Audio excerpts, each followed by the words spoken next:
I'm Karen Tramontano. I'm the president of the Global Fairness Initiative. It helps when you bring your own fan club. I want to just begin by thanking all of you for being here this evening. Many of you know GFI and our mission, and it's truly important to have the support that we have for all of you, from all of you individually, and also from our sponsors. So if you will just give me a couple of minutes, I just want to recognize, frankly, I want to recognize all of you. It's been a pretty tough time, especially if you're doing work to alleviate global poverty. And so your contributions and your sponsorship are more important now than ever. So thank you. So I want to recognize some of our longtime sponsors and some of our sponsors who are new.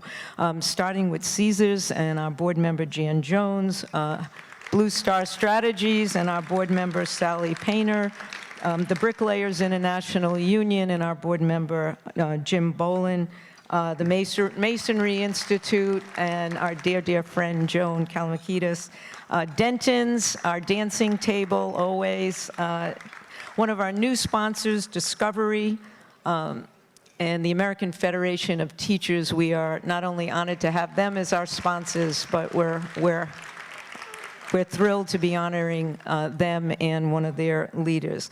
One of our newest sponsors is the Seafarers, so thank you very, very much. And then quickly, AFSCME, Jeff and Connie Richards, Dewey Square, NVG, Susan Painter, Maziar and Alexander, and Teresa Rankin and John Wilson. Thank you. And just very quickly, lastly, I just want to thank our staff, Caleb Shreve, who continues to be the executive director extraordinaire, Halima and Jen and Matt. A special shout out to Jacob, who totally took this over and did an awesome job, and he's one of our newest and youngest employees. To Bev and Ariel for all your help. And also the Howard Theater. Thanks, Jackie and David. And now I have the distinct honor of introducing a woman who's been our master of ceremonies, Andrea Roan. For those of you who have been here the last 7 years that we've done this award, and Andrea has been the master of ceremonies for the last 6. So you know her as an outstanding anchor, WUSA Channel 9. In 2006, Washingtonian Magazine named her a Washingtonian of the Year, even though she hails from the great city of New Orleans. Andrea has been a passionate reporter on many, many issues, but especially on the issue of breast health. She, through her good reporting and through her leadership, has helped thousands and thousands of women in the metropolitan area. But I want to also add that now that she's been MC of this event for many years, she is also a passionate advocate for the rights of the global poor. So please, let us welcome with a great round of applause, Andrea Roan. Tonight, we celebrate the 7th Annual Fairness Award. And for those of you familiar with GFI and tonight's award ceremony, you know that this evening promises to be not only a celebration of 3 very unique and accomplished leaders, but also a whole lot of fun. So stick around for that on a Wednesday night in DC. Can you believe that? GFI designed the Fairness Award to honor leaders who embrace its conviction that achieving sustainable economic change happens when all economic stakeholders, including governments, the private sector, civil society, and trade unions, are fully engaged in dialogue and solutions. The leaders you'll meet shortly walk this walk, and they've all taken steps to improve the livelihoods of workers and the poor throughout the world. GFI believes sustained economic development is achieved by advancing fair wages, equal access to markets, and balanced public policy. This unique approach generates economic opportunities and works to reduce poverty. This results-driven work is supported by the extraordinary vision and impressive leadership of GFI's board. So let's begin the award ceremony. Our first presenter this evening is Senator Chris Murphy. Senator Murphy is a junior United States Senator from Connecticut who is committed to serving and advocating for Connecticut families. Senator Murphy currently serves on the Foreign Relations Committee and the Health, Education, Labor, and Pensions Committee, and he was recently named to the prestigious Appropriations Committee, the money man. In Congress, Senator Murphy is a strong voice for sensible anti-gun violence measures, forward-looking foreign policy, job creation, and reform of the U.S. mental health system. Prior to the Senate, Murphy served for 3 terms in the U.S. House, representing his state's 5th congressional district, where he worked to foster job creation and advocate for affordable health care. Before being elected to Congress, Murphy served in the Connecticut State Legislature for 8 years, authoring historic stem cell legislation and the state's workplace smoking ban. Ladies and gentlemen, please welcome Connecticut Senator Chris Murphy.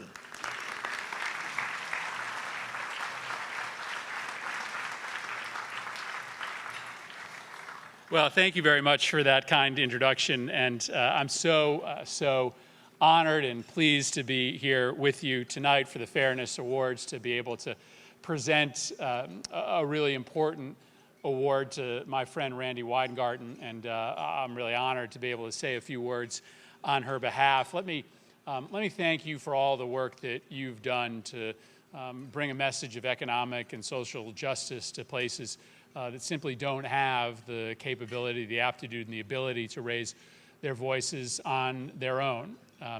You know, it wasn't so long ago when 3% of this country's GDP was spent on trying to bring open economies and open democracy to the world. That was around 1950. Today, the percentage of our GDP that's dedicated to those projects is 0.1%. 0.1%, a 94% diminution. And so we have a lot of work to do to try to make sure that it's not just the non-for-profit sector, that it also is the U.S. government that's trying to help lift and raise people up out of poverty all across the world. As a member of the Senate Health, Education, and Labor and Pensions Committee, I've really gotten to know Randi through our work together over the past few years to reauthorize the Elementary and Secondary Education Act, which is the replacement for No Child Left Behind. This is now called the Every Student Succeeds Act. Together with AFT and with Randi's help, we helped pass a new K-12 education law that rolls back the rigid test and punish framework of No Child Left Behind and replaces it with a system where state and local leaders who know their schools best can set their standards, can set their improvement plans. But that law, importantly, also protects minority students, English learners, and students with disabilities. And Randi was instrumental in helping to secure those protections. When the Every Student Succeeds Act was signed into law last December, Randi's role and that of AFT, it became even more important because now the decisions about what a good school is going to be and how we're going to get more schools into that category, it's really up to local school districts. And AFT's 1.6 million members across the country are now undertaking the task of implementing that law. No more federal bureaucrats telling schools what they should do. Now it's up to AFT's members. Since 2008, Randi has led the AFT in its effort to elevate the teaching profession and promote equity for students. But personally, I appreciate the fact that since 2012, since the tragedy that happened in my state, in Newtown, Connecticut, Randi has made sure that teachers are also leading on the question of how to keep students and teachers safe. She has pushed the labor movement, every corner of it, to become more involved in the fight for gun safety. But the reach of her advocacy, it goes beyond American classrooms, and I know that that's really at the heart of what you're honoring her for today. She's made it clear that access to quality education for children around the world is the path out of poverty. Tragically, there are too many boys and girls that have never had the opportunity to succeed because they are forced into work or trafficked into slavery. So Randi made it a priority and made it one of AFT's priority to combat slavery and forced labor throughout the world. Under her leadership, AFT is a leader in raising awareness of the relentless issue of slavery and forced labor that occurs throughout the world every day. More than 45 million people in the world are trapped in these conditions. So AFT is part of an international human rights coalition right now that's pressuring the government of Uzbekistan to end its notorious practice of child labor. In Jamaica and the United States, AFT has partnered with the Jamaica Teachers Association to pilot a joint anti-child trafficking program to help put an end to the serious problem of child trafficking in both countries. Randy and the AFT have urged Nigerian authorities to secure the safe release of youth who are targeted by Boko Haram. These efforts are all part of Randy's mission to make quality education accessible to children throughout the world, keeping our kids and our communities safe.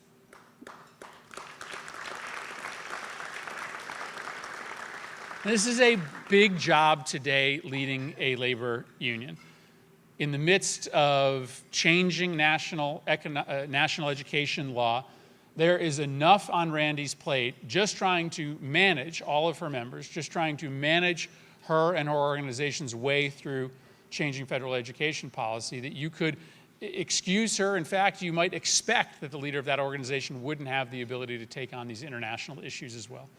But the moral authority that comes with the labor movement, the moral authority specifically that comes with the American Federation of Teachers, it's badly needed right now. At a moment where we have these shrinking budgets trying to help rescue people out of poverty, trying to deliver economic opportunity to kids throughout the world, having teachers here in the United States raising their voice, joining it with ours in the United States Congress on the Senate Foreign Relations Committee, it matters. And so when I was asked to come here and deliver this award to Randy, I, of course, jumped at the opportunity. Randy, at the last minute this evening, had a personal issue that she had to attend to, and so I'm pleased to present the Fairness Award this evening to Randy Weingarten. On her behalf, accepting it will be AFT Executive Vice President Mary Catherine Ricker. Please give both Randy and Mary a big round of applause. Perfect. There you go. Let's take a shot here. All right. Thank you so much. I'm going to clear my stuff out of here. That was perfect. Thank you. Thank you so very much, Senator Murphy. You are a hero of mine as well as Randy's because of your sincere and continuing effort to have common sense gun laws for all of us. I think the community of Sandy Hook, your valiant efforts, they are giving us courage in the face of adversity, and we are so proud to stand with you whenever you need us. Randy profusely apologizes. Yes, absolutely. Randy profusely apologizes for not being with you tonight. She did have a family issue in New York, and she told me specifically to tell everyone that receiving the Global Fairness Award is a huge honor and a privilege. You see in her what I get to see in her leadership every day I work alongside her, and what is clear Senator Murphy sees in her as well. So I want to thank you on Randy's behalf. I'd also like to acknowledge the other award recipients we're going to hear from tonight who are doing valiant work, and we are honored to stand alongside. Dr. Okonjo and Christina, thank you so much. We are looking forward to continuing our work along yours for global fairness across the world. I think Senator Murphy is right in that it is logical for someone to ask why the AFT gets so involved in international issues and doesn't just deal with what's on our plate in the United States, which is a lot. There's a lot on our plate in the United States. But because, quite frankly, it is in AFT's DNA to empower workers here and abroad, to ensure social justice here and abroad, and along the way, work with unions and their members here and in countries across the globe to ensure that workers are empowered to do our jobs well and provide the best services possible, and that people are treated fairly and humanely. Senator Murphy's right. The core of the labor movement is that an injury to one is an injury to all, and we expect to act that out not just here in our own country, but globally. It is in AFT's DNA. The new world we are facing, quite frankly, with Donald Trump at the helm, is uncertain at best. We are struggling to figure out what this victory will mean to peace, security, the economy, civic stability, and global fairness. Will the world be a more fair place with less abuse, less discrimination, less bullying? Will the economy allow people a ladder of opportunity? Will our public education system be preserved, supported, and funded, or will it be privatized and defunded? Will our democratic values, including a free press, be maintained or threatened? Will every person be given dignity and respect that they deserve and be free of discrimination, bigotry, and bullying? The answer? It will only if we collectively decide it will. It is up to us to make sure that we know the answers to those questions.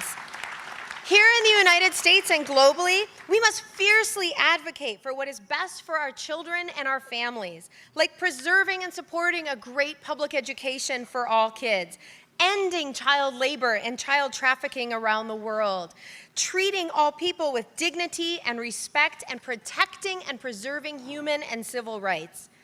The AFT has been an active participant in global campaigns against privatization, human trafficking, in places like Jamaica, free speech rights that were literally killed off in Mexico with the murders of student teachers, our AIDS education work with teachers in Africa, and fighting child labor abuses in too many countries to count. Obviously, the AFT keeps a focus on the harmful effects across the globe to get families to enroll in these so-called low-fee private schools. There are countries in the world who are pushing low-fee schools to families who can barely afford a roof over their heads or food on the table. As an example, half of all the schools in Kenya are low-fee private schools. Half. And who's behind these schools? For-profit Western corporations, the World Bank, others who are trying to make a buck off of desperately poor families, and they're not even providing a quality education. Tonight, I want you to hear the tale of two countries when it comes to these schools. In Ghana, students who attend these low-fee schools have to wear a particular color bracelet denoting the school they can afford to attend and how long they can afford to attend that school based on what their parents have paid for their education. This is public shaming. It is disgusting and it is unethical.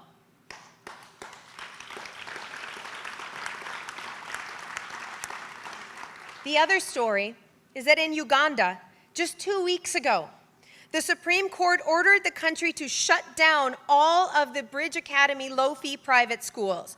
These schools have no floors. They are basically built out of corrugated boards. Teachers were unqualified and used iPads to teach their lessons. And I want to acknowledge the president of the Uganda Teachers Union, who is our guest here tonight, Juliet Wagina, who led the effort to shut down these horrible schools.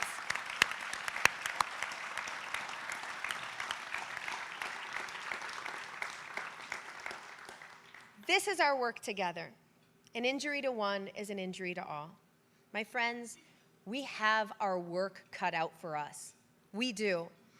We have seen some successes, but there is much more work to be done until we can say we have made real, genuine, enduring, lasting progress in the fight to ensure that children throughout the world, boys and girls, get the quality, free public education, and that all human and civil rights are protected.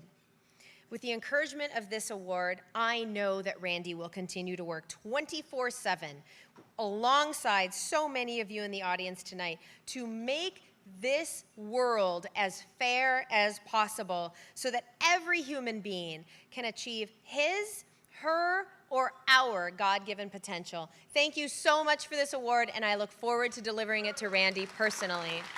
Thank you. Our next presenter of the Fairness Award is Representative Doris Matsui. Congresswoman Matsui has represented California's 6th congressional district since 2005. She currently serves on the House Energy and Commerce Committee, on the Health and Communications and Technology subcommittees.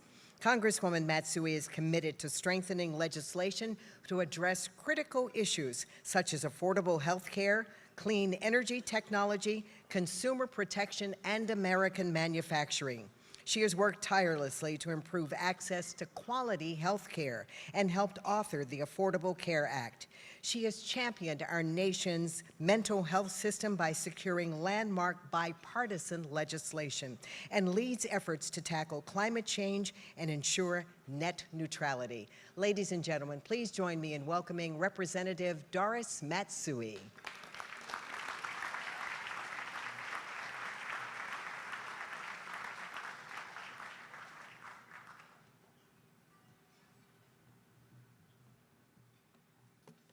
Good evening, everyone. It's great to see all of you, and it's wonderful to be here tonight for this Global Fairness Initiative.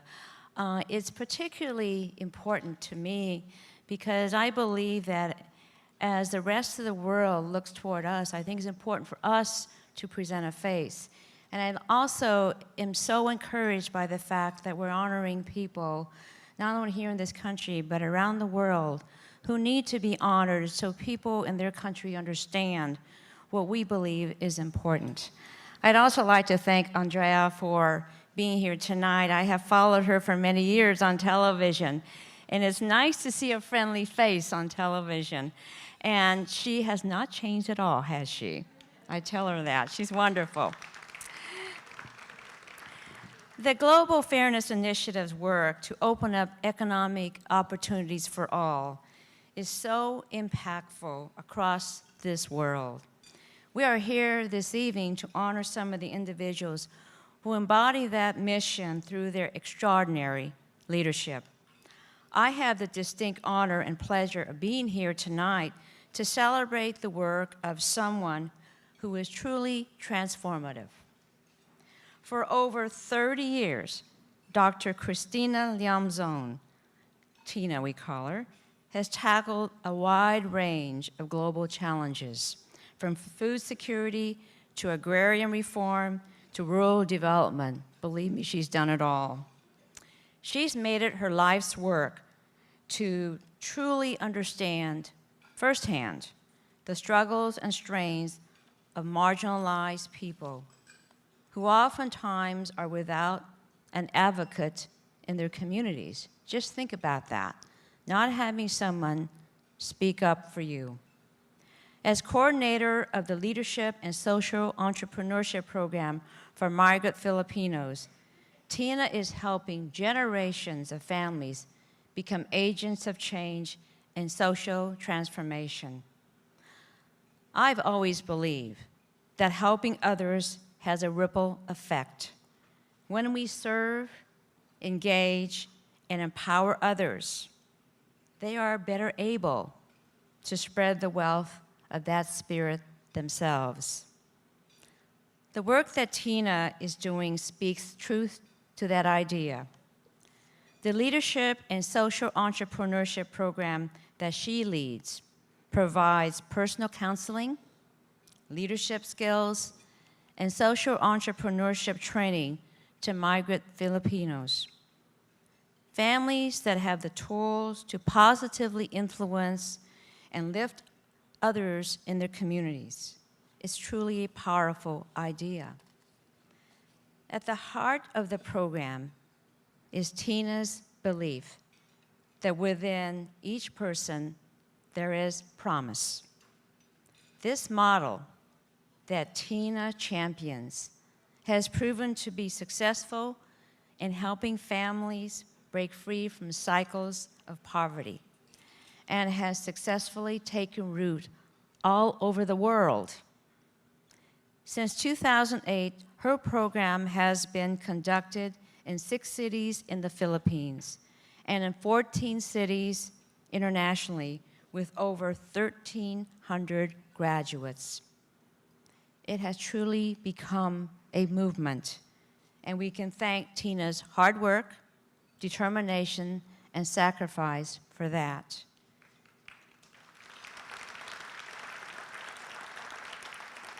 Tina, tonight we honor your tireless and selfless commitment to being an agent of positive change all over the world.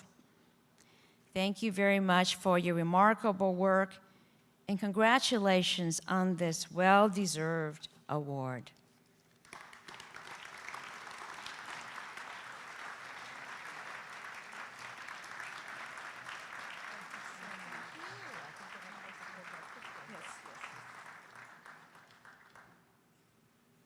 Good evening, ladies and gentlemen. This evening, I'm very pleased to be with all of you and to accept this Global Fairness Award. I wish to thank the board and staff of the Global Fairness Initiative for this honor. I greatly appreciate and am deeply humbled to be given this honor, as I know that this award is not mine alone. It belongs to the many people who have made the Leadership and Social Entrepreneurship Program for migrant Filipinos and their families happen, and who continue to make it happen. Among these people, I wish to cite, in particular, my husband, Edgar, who is with us tonight, as he helped to develop and evolve this program, together with the former dean of the Ateneo de Manila University School of Government, who actually also initiated this idea with us and provided the initial financial and human resources to start the program. It was 8 years ago, in 2008, as was mentioned by Congresswoman Matsui, that we first started the Leadership and Social Entrepreneurship Program for overseas Filipinos and their families, or what we call the LSE, which is not to be confused with the London School of Economics. We'd had our first program in Rome, Italy, where we were formerly residing, and Italy has one of the biggest migrant Filipinos in Europe, with over 120,000 Filipinos. The idea was to have a leadership, financial literacy, and social entrepreneurship training program, primarily for the Filipino youth in Rome, as a response to an exploratory study that I did in 2005, which found that our youth were experiencing serious difficulties in integrating into Italian society, dropping out of school, getting into substance abuse, and even teenage pregnancies.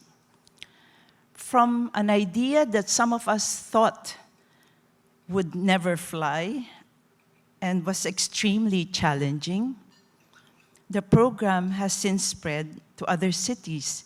And as was mentioned earlier, as of 2016, and just an update, we just have graduated another 200, making about 1,500 graduates.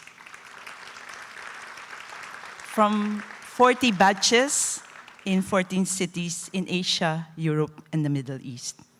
And I was just talking to our friends in the embassy here, the Philippine Embassy, and we're now looking at possibly doing a program here as well in Washington, D.C. As you know, around 70% of our students are domestics and caregivers. And from November to March of 2017, we hope to launch 12 new programs adding new 4 new cities, all in the Middle East and Asia.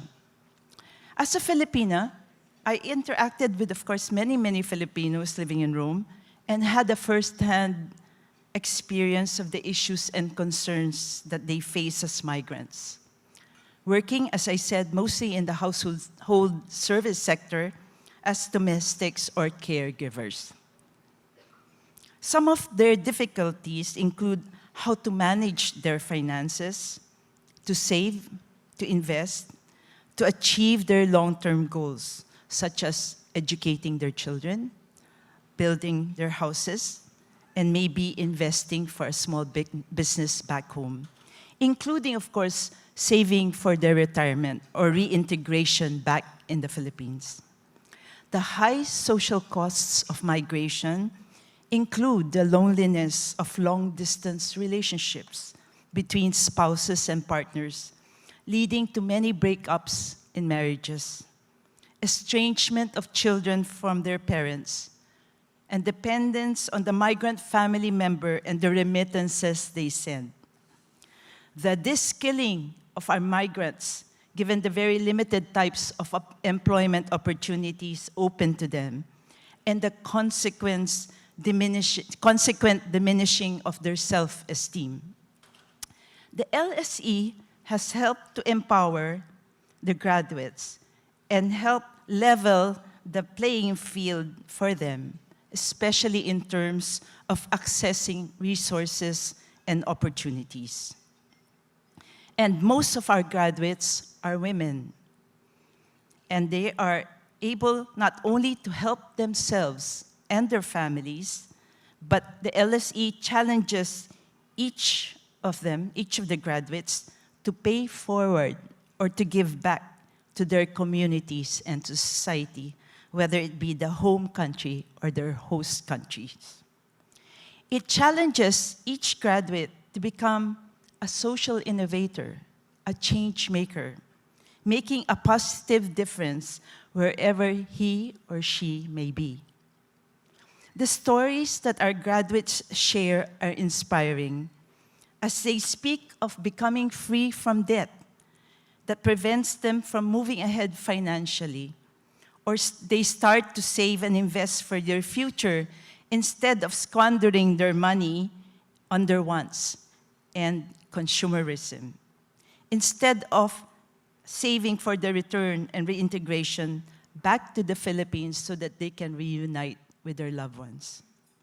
Our graduates talk about how they have been able to regain their self-confidence, to change their mindsets in being able to appreciate that they too have leadership skills to develop and they could exercise with their families as well as in the groups and communities that they are in, to learn better communication skills and ways to resolve and manage conflicts, to practice the type of leadership that focuses not so much on feeding the ego as in being a servant leader to others, thus serving as role models for other migrants as well.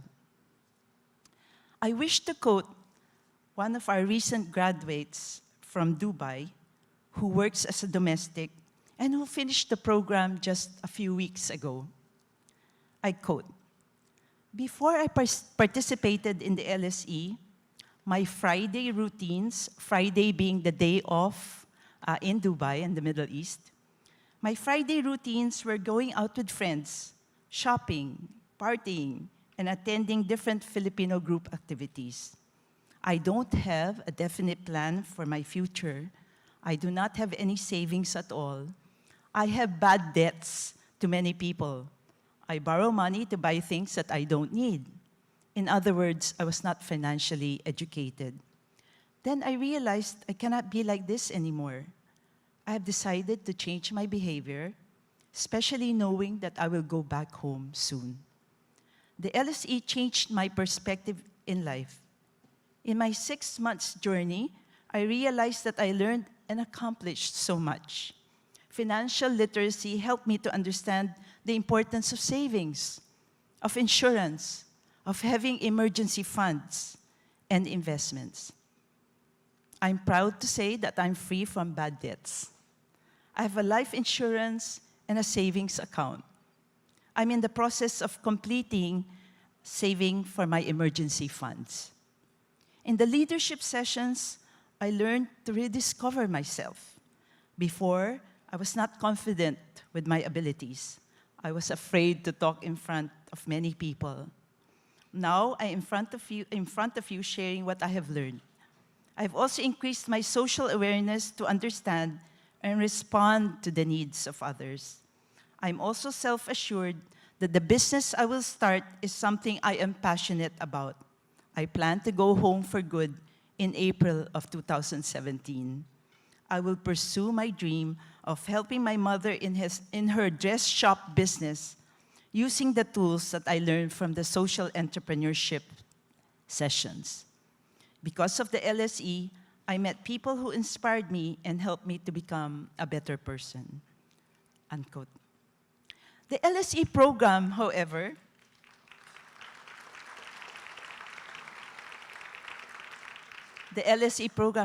is not only about Cecil and its other graduates. It is also very much about the over 100 volunteers that we have, from our speakers to our local secretariat organizers who implement the program in all the various cities that we operate in. They too are highly motivated to collectively work to achieve the LSE vision of empowered migrants and their families, consciously contributing to their and their families' well-being, and likewise of their communities, their country, and the world. We who make up the LSE Consortium on Migration and Development realize that being able to reach a few thousands is minuscule compared to the 10 million migrant Filipinos all over the world. Nevertheless, we also realize that one change maker, one social innovator, motivated to help improve in one way or other the plight of others who are marginalized and vulnerable and exploited, can go a long, long way. Thank you very much.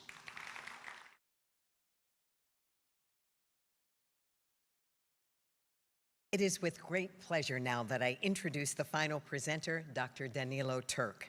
Dr. Turk is the former president of Slovenia, where he was elected as his country's third president from 2007 to 2012. Prior to his presidency, Dr. Turk served as a member of the Security Council, as well as a member of the United Nations Human Rights Committee. He helped establish the Slovenian Permanent Mission to the UN and was later appointed as UN Assistant Secretary General for Political Affairs under UN Secretary General Kofi Annan.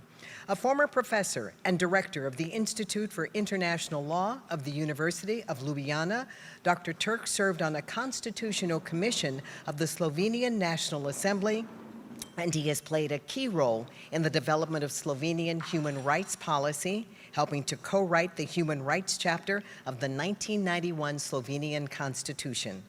Ladies and gentlemen, please join me in welcoming GFI's Chair of the Board of Directors, Dr. Danilo Turk.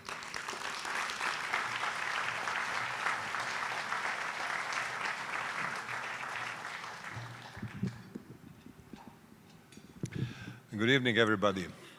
It's really great honor and pleasure to be again in Washington at Global Fairness Awards and to see how many of you have come to celebrate our recipients of awards and to demonstrate once again your commitment to global fairness.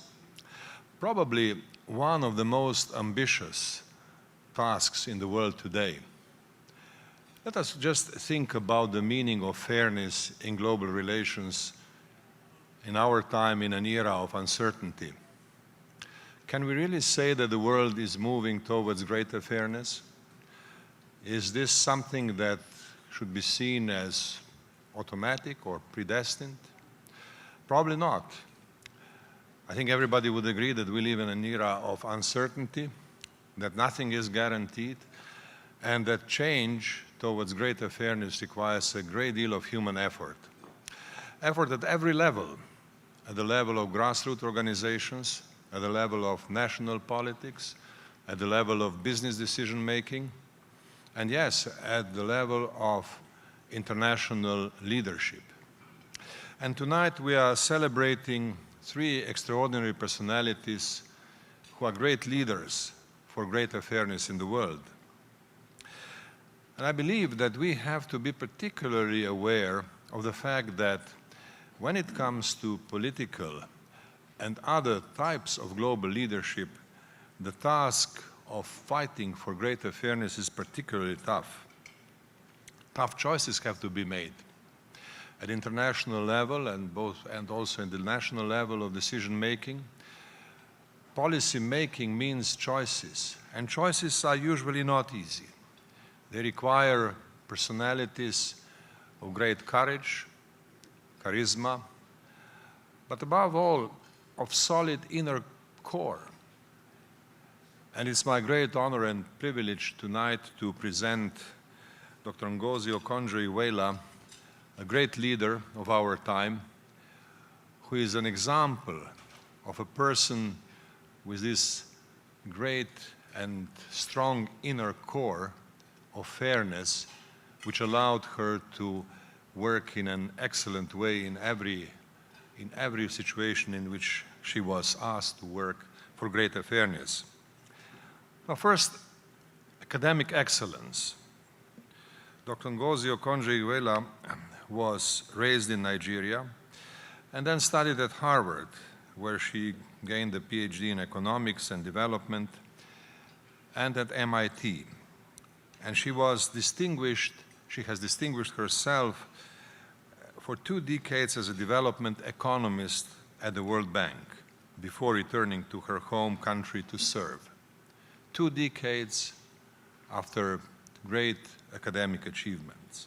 And then in 2003, Dr. Ngozi became Nigeria's first female finance minister, a position that she held for 3 years, and then returned for another 4-year term only after serving as Nigeria's first female Minister of Foreign Affairs.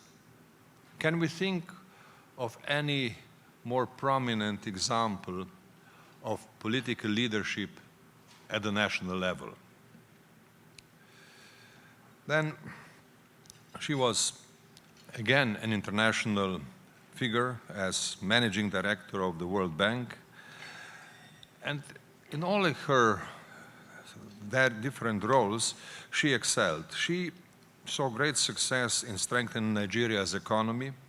She worked with the Paris Club to rid Nigeria of 30 billion of debt and reduce the economic volatility by reforming Nigeria's oil business. A great achievement of leadership. Dr. Ngozi was also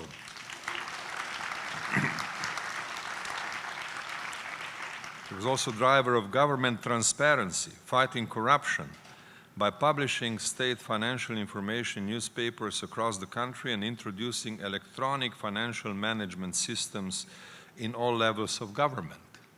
Again, another great achievement. As managing director of the World Bank, Dr. Ngozi continued to work to improve the lives of the poor around the world. She led efforts to assuage global food crisis. In 2010, she spearheaded the World Bank's successful drive to raise 50 billion grants and low-interest credit to help developing countries recover from the financial crisis. Can we imagine any more effective example of international leadership for greater fairness? And then during her second term as Nigeria's finance minister, Dr. Ngozi continued to serve as a driving force behind the innovative policies, stimulating Nigeria's housing sector, empowering women with the Growing Girls and Women in Nigeria program, and creating the Youth Enterprise with Innovation program, which supports Nigerian entrepreneurs, and that has created thousands of jobs and was praised by the World Bank as one of the most effective programs of its kind.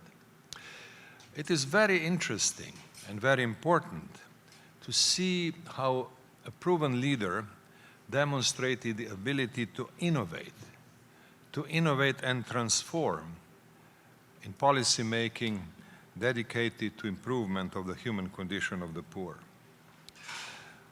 It is no surprise, therefore, that Dr. Ngozi has received many accolades. She holds honorary doctorates from Yale, Brown, and many other prestigious universities around the world.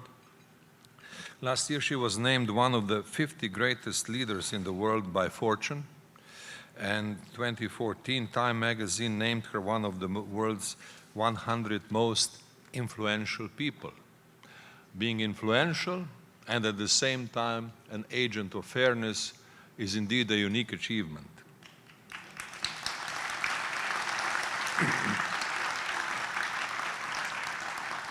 Now, ladies and gentlemen, I have only scratched the surface of Dr. Ngozi's multitudinous honors and awards. I feel that the greatest testament to her distinction is the millions of lives she has improved throughout her career by relentlessly working to create greater equality and opportunity for poor communities, and thus giving a specific, measurable, concrete sense of fairness. Therefore, Global Fairness Initiative is honoring Dr. Ngozi tonight because she exemplifies GFI's principles. She has repeatedly developed innovative programs that create jobs, empower marginalized populations, advance fair wages, expand revenues, and she was able to do that in the brutal world of international politics. Even in her life as private citizen currently, Dr. Ngozi continues to work to improve the lives of all who are surrounding her. In January, she was appointed chair of Global Alliance for Vaccines and Immunization, where she works to bring together public and private sectors to create equal access to new and underused vaccines for children living in the world's poorest countries. So, ladies and gentlemen, I think your applause shows that you agree with me when I say that Dr. Ngozi has given specific and precious meaning to the idea of global fairness as a decision maker, as a person who was not only capable to find the way forward and to transformation, but as a human person who has dedicated her entire life and all her emotion to the noble cause of fairness. So join me in welcoming Dr. Ngozi now.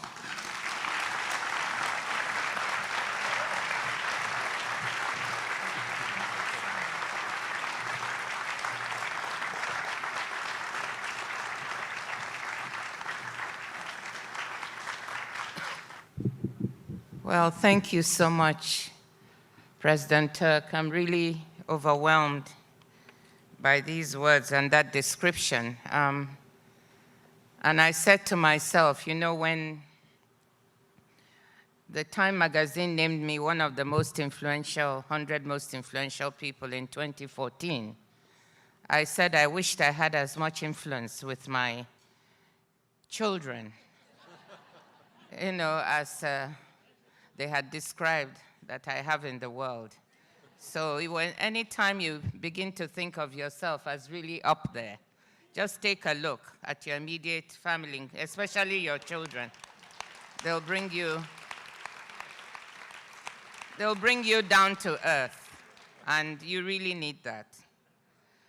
But I must say that I'm highly honored, Dr. Turk, to be introduced by you, the president of one of the most best-kept secrets in terms of countries in Europe. Slovenia, a lovely little country of 2 million, well-organized, doing well, and making its own contribution to keep Europe going as a place we all admire. Thank you. I'm really overwhelmed by being given this honor this evening. So I don't really have a speech. I have a few talking points, so you have to bear with me. What I was trying to think about is, what does this global fairness mean to me? But before I say that, I just want to thank the board of the GFI and that force of nature in the name of Karen. Where is she?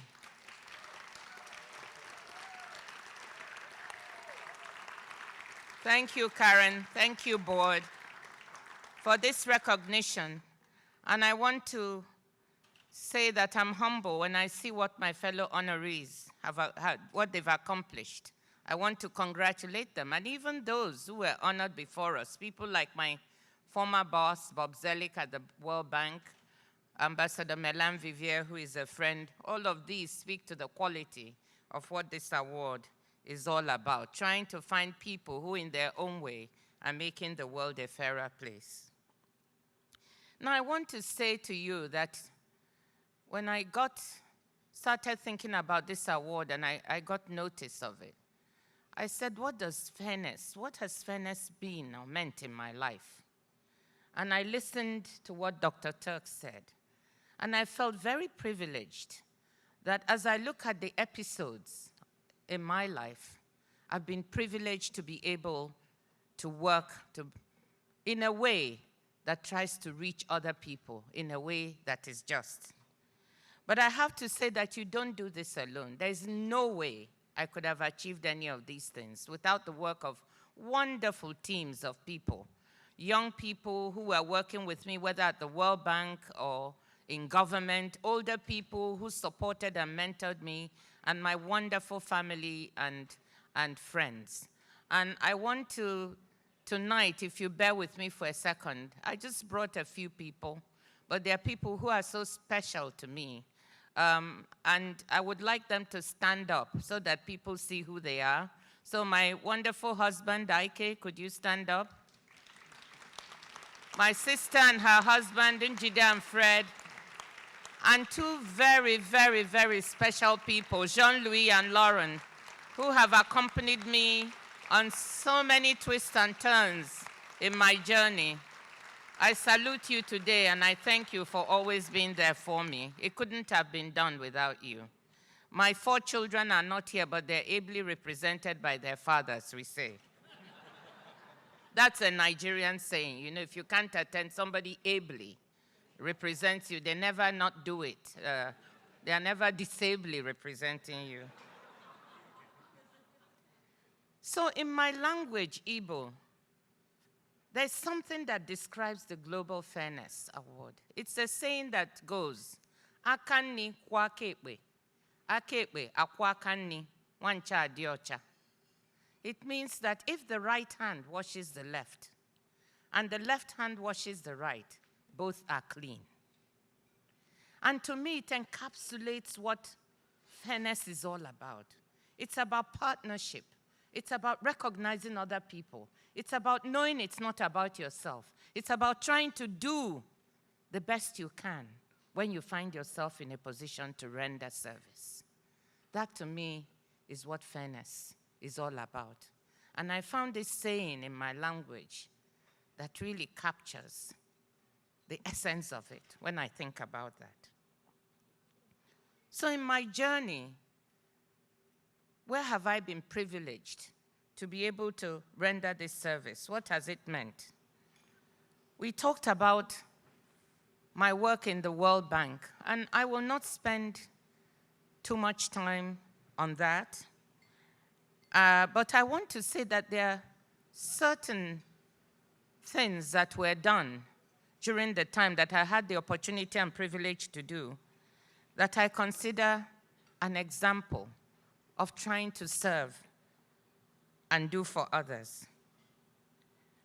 One was one that Karen reminded me about 10 years ago, which I'd actually forgotten. And she said, don't you remember when you came back from your first stint as finance minister in Nigeria, and you helped to start a South-South partnership at the World Bank, in which countries of the South would come and help each other in order to share knowledge, you know, to help each other learn the mistakes in doing certain reforms and the successes, and therefore not reinvent the wheel. Don't you remember? And I remembered that having been in Nigeria and tried to work on pension reform with President Obasanjo, and we didn't know really how to set about it.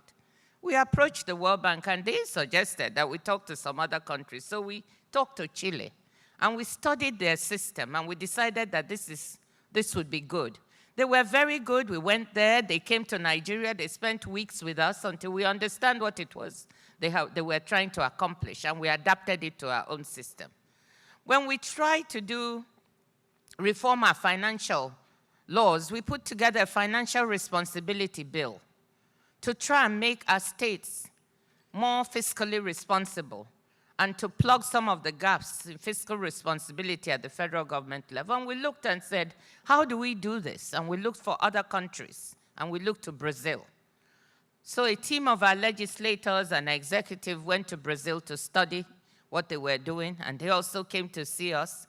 And then we were able to craft laws because their federal system looked a little bit like ours and adapt to our own country that enormously helped us and endure today. So I'm very proud of those efforts. So when I came back to the bank, I thought, this can be helpful if we have an initiative that brings not just North-South, but South-South together to learn from each other. And in doing that, you also create laws, you create development, you create growth, you create policies that enable not just a few, but try to reach many in the country. So that was one initiative that I was involved in. Another one I was privileged that I must talk about is at the World Bank as managing director. I was very privileged under President Zelle to chair the 16th IDA replenishment that raised $49 billion for the poorest countries in the world. And these are concessional resources and grants. Of course, much of the work was done by teams who, very dedicated and brilliant staff at the bank, committed to trying to do their best to raise resources that can serve the very poorest in the world. And that's what we did. To me, that's an effort in trying to use where you find yourself to try to render service to as many globally who are not so fortunate. But when I think of fairness, I think of the stints I did as finance minister in my country.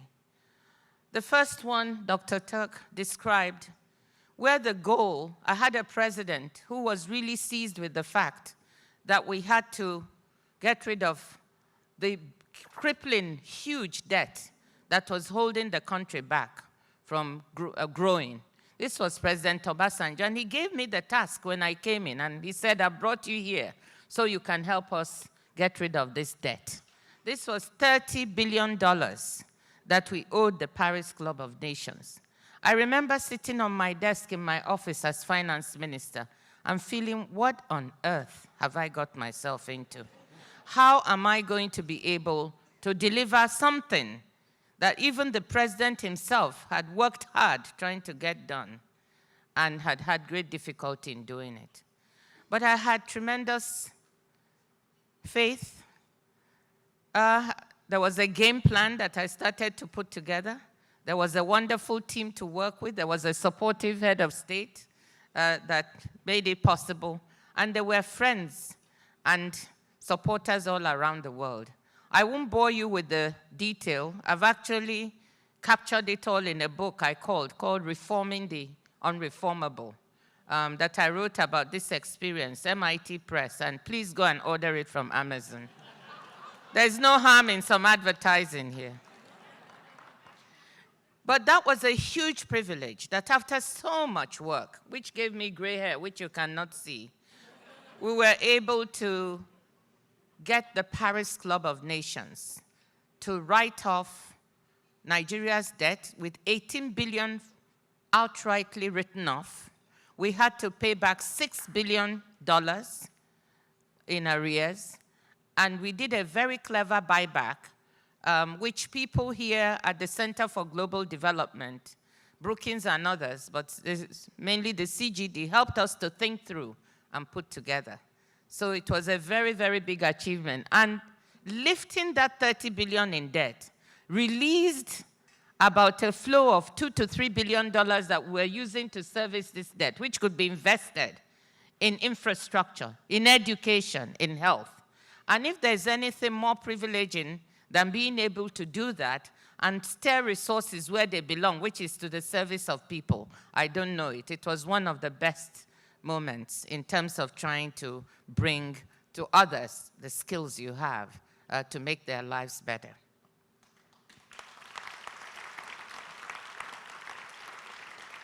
My last illustration, and then I'll go on to end with what I'm doing now, is the most difficult. I just finished one of the toughest periods in my life, my last 4 years as finance minister. And that was tough because I spent a great deal of my time doing what Dr. Turk described, which is trying to put in place mechanisms that would build systems, processes, and institutions that could actually block corrupt dealings. And you know what it is when you try to fight corruption. You know, we sit wherever we sit and we talk about people fighting corruption. But if you actually try to do it, it's one of the riskiest, most difficult, most debilitating experiences you can ever have. And there are times when I've sat back and thought to myself, you were absolutely crazy to have tried to do that. And there are times when I sit back and say, no, it was exhilarating in spite of all the difficulties. Because when you try to block the avenues from which people siphon government resources, you set off a set of feelings that you never even dreamt about when you touch people's pockets. And that's what a lot of this was about. Trying to block people who were defrauding the government through oil contracts, trying to claim for oil, resources for oil they said they delivered, which they didn't deliver.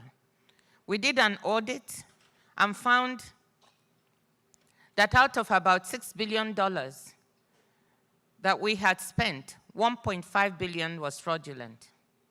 And we refused to pay these people who were claiming this money for the services they quote-unquote rendered. And that brought a lot of distress and threats. And I want to again thank my family represented here because they went through so much during that time. I won't go into detail. Many people have heard of what happened to members of my family then. I lived under a lot of threats at the time, but I was not afraid because I found that what these people wanted me to do was to leave. They wanted me to get up, publicly resign, and leave government. And many times people have asked me, why didn't you resign when you saw that there was a lot of corruption and misdeeds? But when people were actively trying to get me to resign, I knew I was doing something. And that was when I decided I wasn't going anywhere. And I can tell you, maybe in the next thing I'll write, that I can comfortably say that no less than $6 billion was saved because I stayed in the job. But what I'm most proud of is building financial systems. So we put in place things that don't sound sexy at all. A government-integrated financial management system. I know eyes glaze over when I say that. But we were trying to stop dealing in cash because that is when money disappears, to put electronic systems in place to manage the finances of our country. We put biometric systems in place so we could know exactly how many employees we had because we had a phenomenon called ghost workers, where people would slip in people who were not really employed and collect their salaries at the end of the month.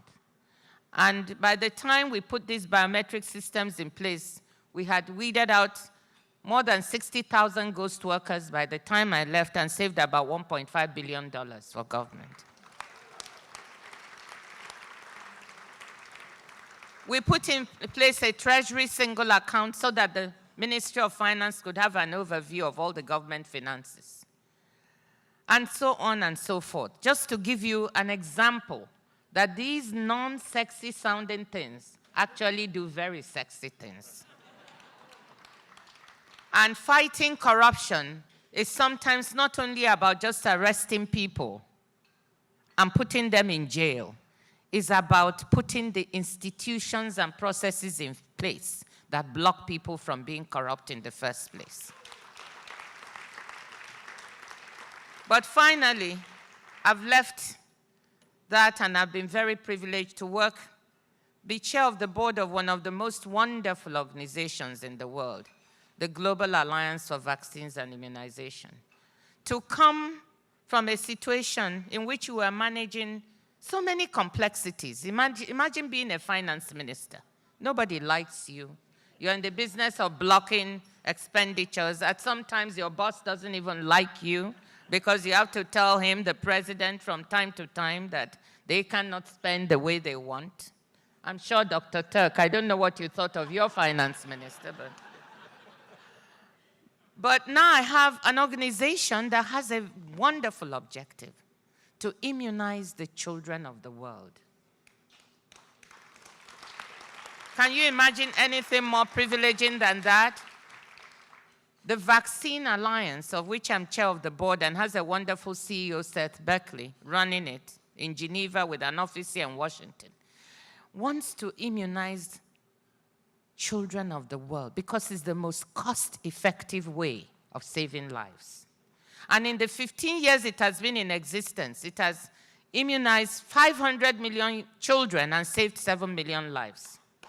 And the objective we have is that by 2020, we should immunize another 300 million children in 73 countries and thereby save 5 million more lives.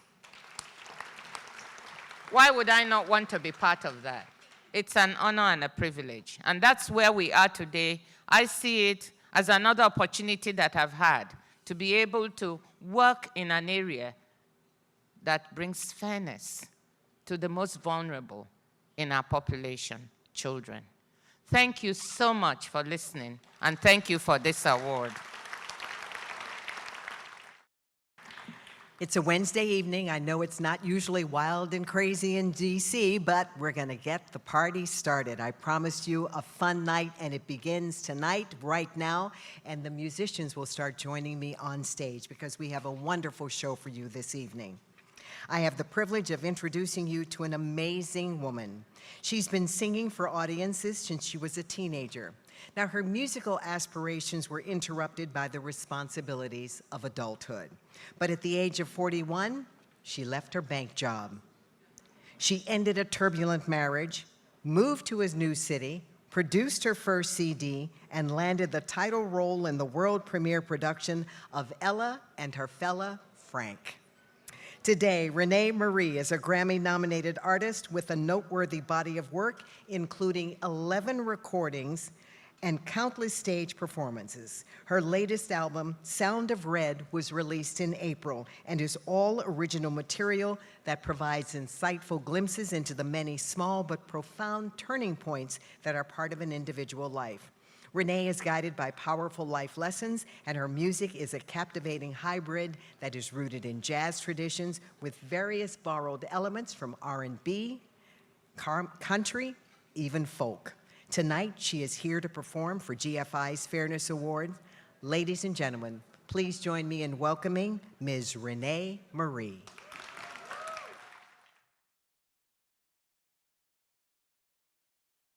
Hello.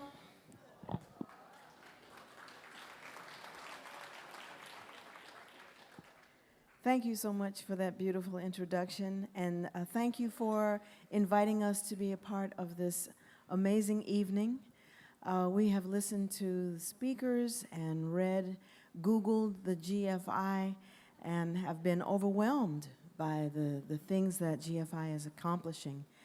But we came away with one main feeling, and that is y'all need some blues up in here tonight. So here we go. 1, 2, 3, 4.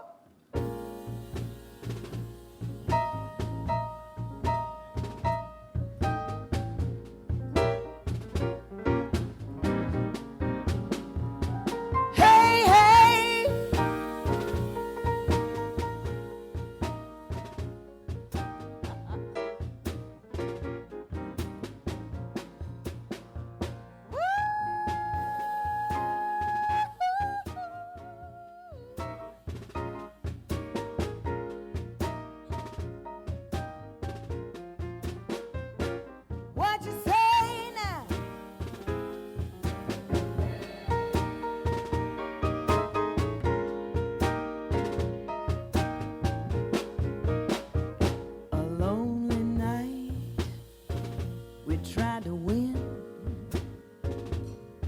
We almost do. But then again, with our ears to the ground, we're searching for the sound of rain. Another night, or is it the same? We win the fight, or so we claim. But the truth is that we found the unmistakable sound of rain. Well, we sort, we sift, sometimes we just drift, grabbing bits of color here and there, singing, sighing, so satisfying. It vanishes into thin air. But what is the sound we keep hearing? Yeah, yeah, yeah. Hey, oh yeah.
The sign said stop, but on the go we win the bet, but then we throw. Ooh, that winning ticket on the ground, y'all. We'd rather follow the sound, y'all, of rain. So belly up to the bar. Y'all best get ready, 'cause here we are. We're gonna buy the next round. You gotta give 3 cheers for the sound of red. Come on. Hip, hip, hooray. Hip, hip, hooray. Hip, hip, hooray.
guess we ought to go. But what's the rush? I think you better get yourself a brush.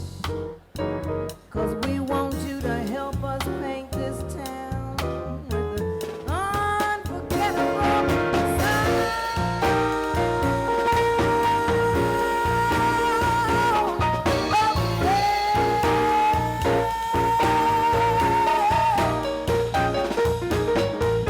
Did you hear what I said?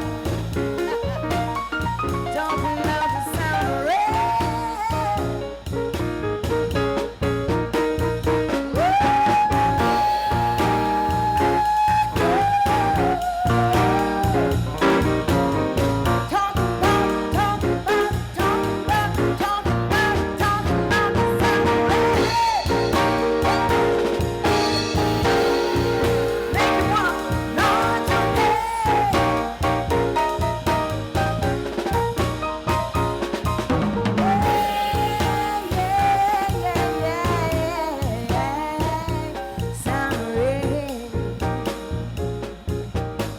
Y'all gonna want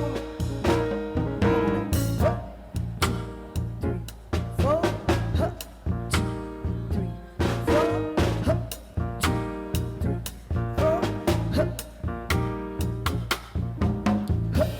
two, three, four, huh, two, three, four, huh, two,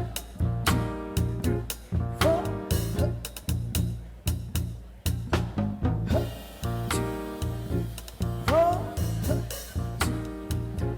four, huh, but what is the sound we keep hearing? Yeah. It's the sound of red. Thank you so much.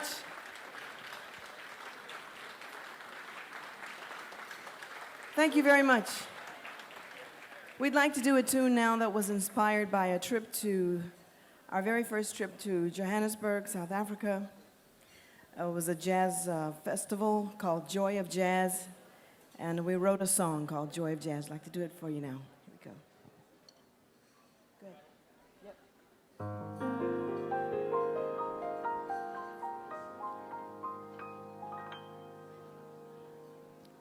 In South Africa, everybody has appreciation for the joy of jazz. They feel that groove, their bodies move, and then it ain't nothing but a party.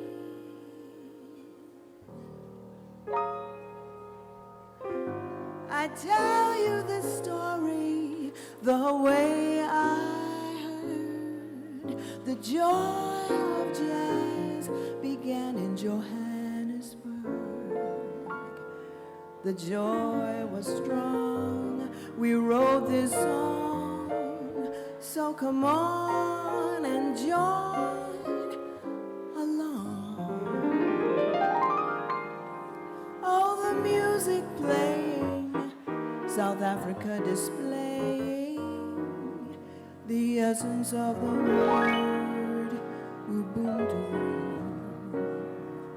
We know you feel it, don't you try to conceal it. I can see there's going to be some singing and drumming, dancing and humming. Come on, everybody, get up on the floor and dance. Dance like you've never danced before. It's in the air. It's everywhere.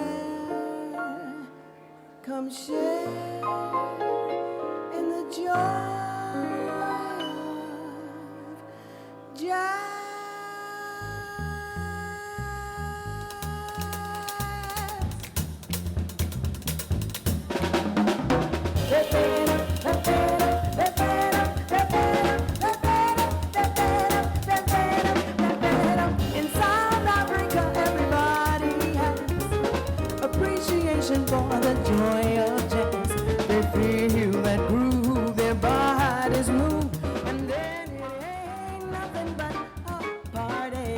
I tell you the story the way I heard.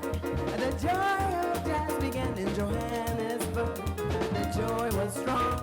We wrote this song, so come on and join along. Music playing, South Africa displaying the essence of the word Ubuntu. We know you feel it, don't you try to conceal it. I can see there's going to be some singing, some drumming, some dancing, some humming. Come on, everybody, get up on this floor and dance like you've never danced before. It's in the air, it's everywhere. Come sharing the joy of jazz.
The sun is shining, South Africa defining the essence of the word Ubuntu.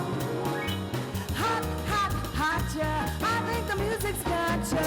I can see there's going to be some singing and drumming, dancing and humming. Come on, everybody, get on the floor and dance like you've never danced before. It's in the air, it's everywhere. Come sharing the joy of jazz.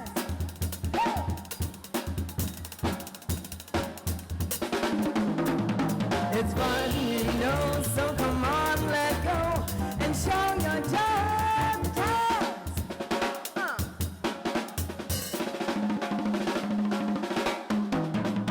I see you smile, come stay a while.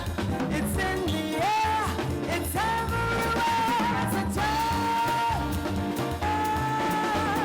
jazz.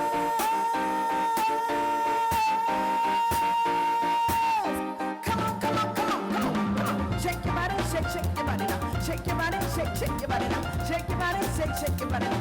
Come on, get up and move. Clap your hands and move.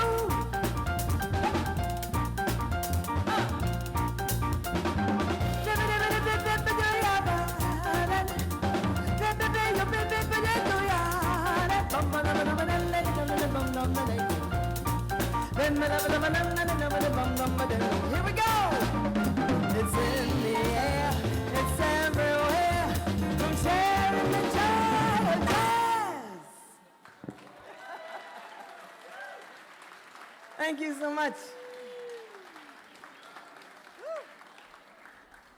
Thank you. On the piano, John Chin.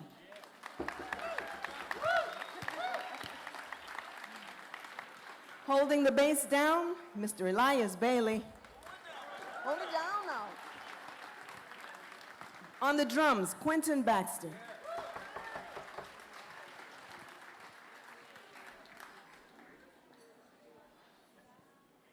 Well, we'd like to slow things down just a little bit, not too much, and play for you a tune from the musical Oklahoma. The name of it is Surrey with the Fringe on Top.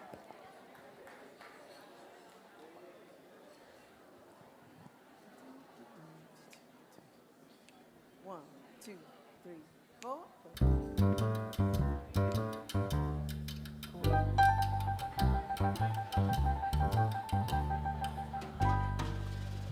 Chicks and ducks and geese better scurry when you take me out in your Surrey. When you take me out in your Surrey with a fringe on top. Watch those wheels and see how it whirs when you drive them high-stepping strutters. Nosy folks will peep through their shutters and their eyes will pop. The wheels are yellow, upholster is brown, and the dashboard is genuine leather. With eyes in glass curtains you can roll right down in case there's a change in the weather. Two bright side lights winking and a blinking. Ain't no fine rig, I'm a thinking. You can keep your rig if you're thinking that I care to swap for that cute brown cozy little Surrey with the fringe on top. All the world will fly in a flurry when you take me out in your Surrey. When you take me out in the Surrey with the fringe on top. When we hit that road hell for leather, cats and dogs are going to dance in the heather. Birds and frogs will sing all together, and the toads will howl. The wind will whistle as we rattle along. The sun will move in the clover. The river will ripple out a whispered song and whisper it over and over and over. Don't you wish this could go on forever? I just wish it would go on forever. Please, Daddy, make it last forever.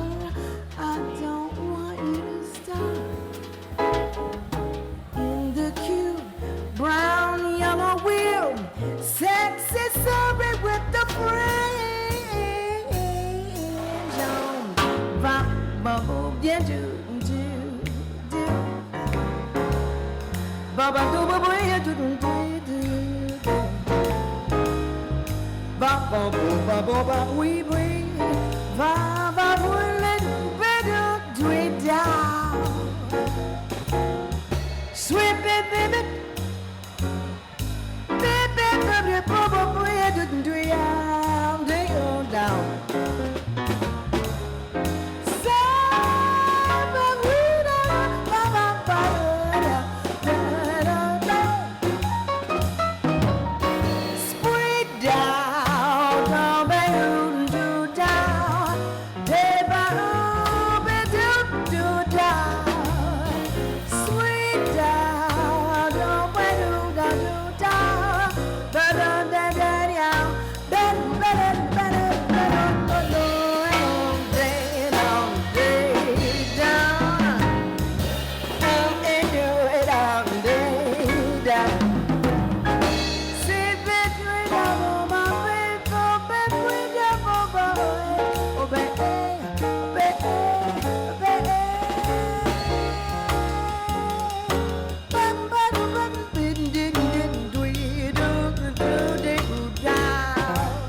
getting blurry when you drive me back home in that Surrey, driving slowly home in the Surrey with a French on top.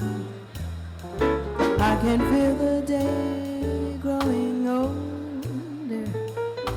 Baby, can I place my hand on your shoulder? Nodding, drooping close to your shoulder till it falls curving. The moon is setting on the rim of a hill, making a header. And just when I'm thinking all the earth is still, a lark starts singing in the meadow. Hush, bird, can't you see that I'm sleeping? Got myself a dream worth keeping. Whoa, you teen, y'all just keep on creeping at a slow clippity clop. Don't you hurry in the Surrey. We're in no hurry, no Surrey. Slow down in the Surrey with the French on top. Slow down.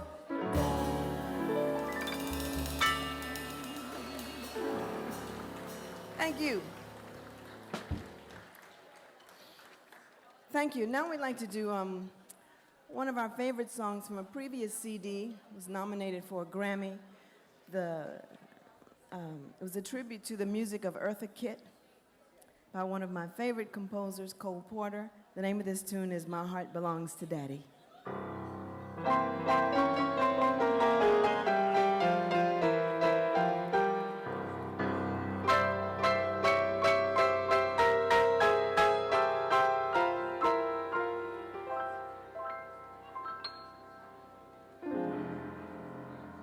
I used to fall in love with all the boys who maul the young ladies.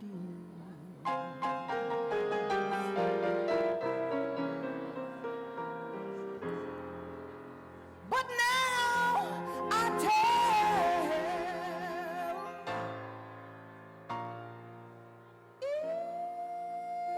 each young gazelle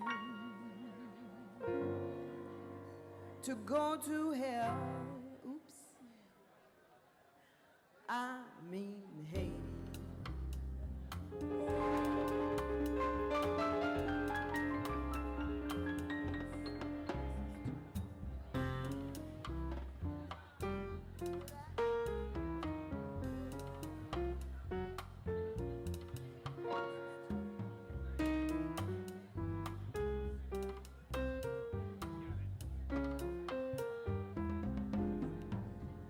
While tearing off a game of golf, I may make a play for the caddy. But if I do, I don't follow through. My heart belongs to Daddy. If I invite a boy some night to dine on my fine Finn and Hattie, I just adore him asking for more, but my heart belongs to Daddy. Hey, my heart belongs to my daddy. So I simply couldn't be bad. I'm gonna marry my daddy. Da-da-da-da-da-da-da-da-da-da-da-da-da. So I want to warn you, laddies, though I think that you're perfectly swell,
treats it and treats it, and then he repeats it. My daddy treats it so well. That's what my daddy does. And you can take it to the bank, and you can take it to the bank. That's what my daddy does.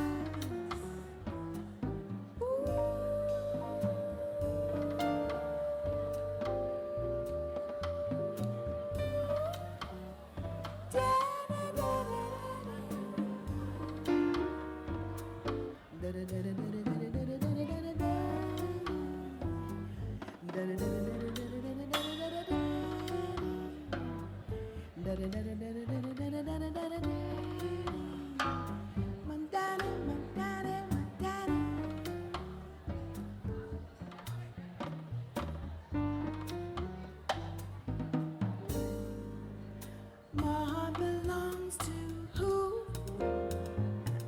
My heart belongs to Daddy. My heart belongs to who?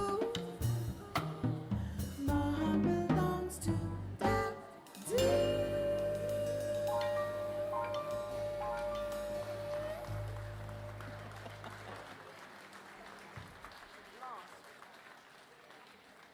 Thank you so much.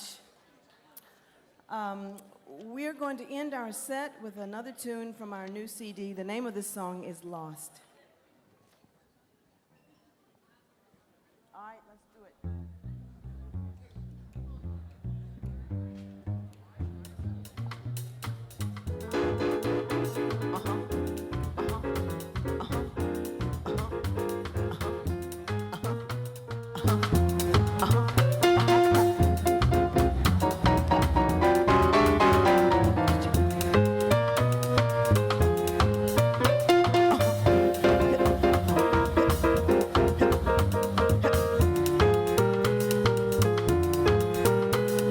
She was always reaching out, but no one could ever reach her.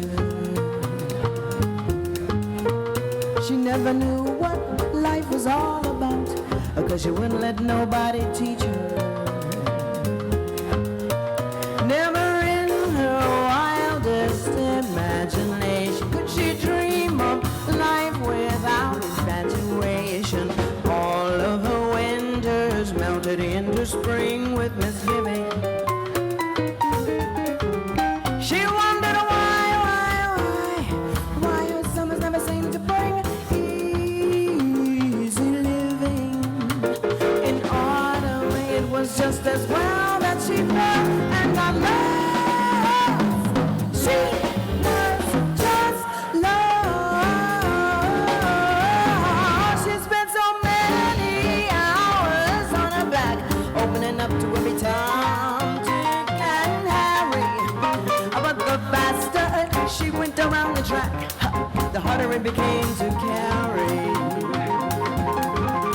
All of the baggage, she tried to leave it at the station, came back to without identification. Lord, when she lied to herself, that's when things really got rough.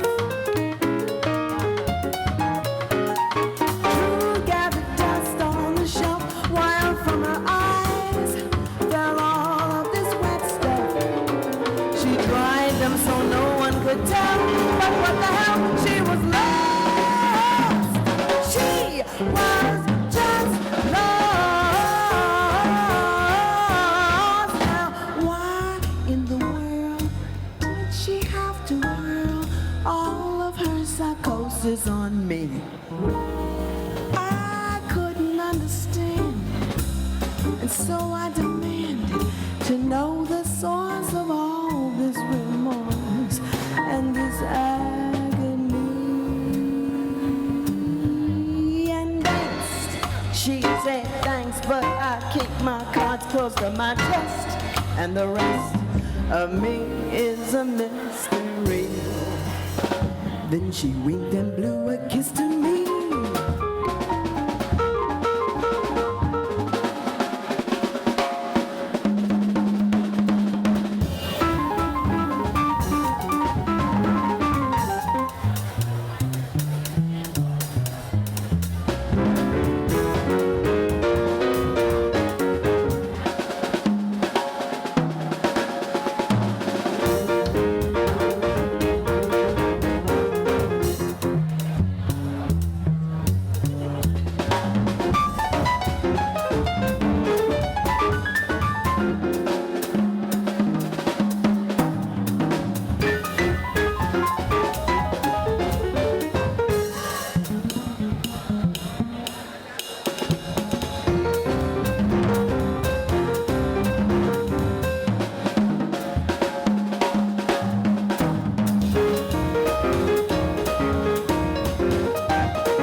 Her mama done told her, but she wouldn't listen.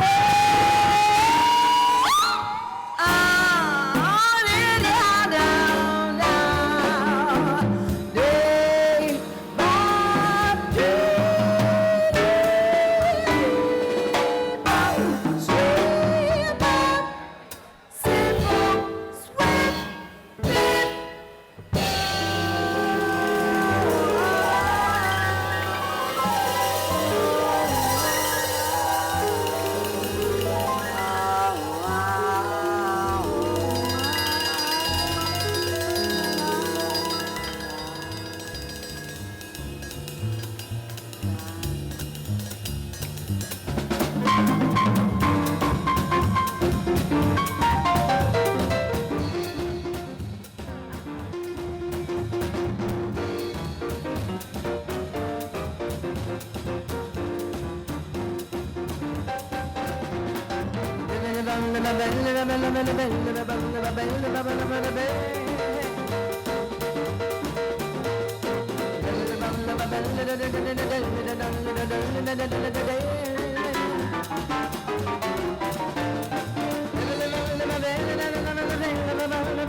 Shaka boom, boom, boom, boom,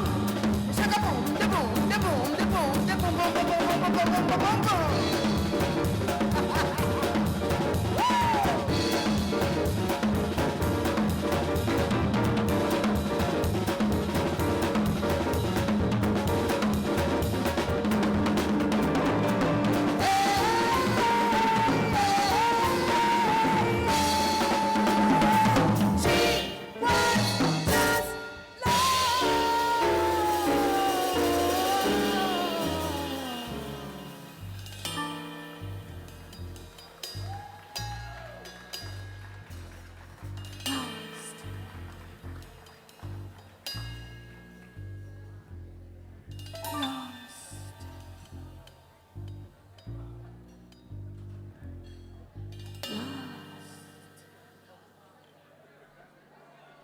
Thank you very much.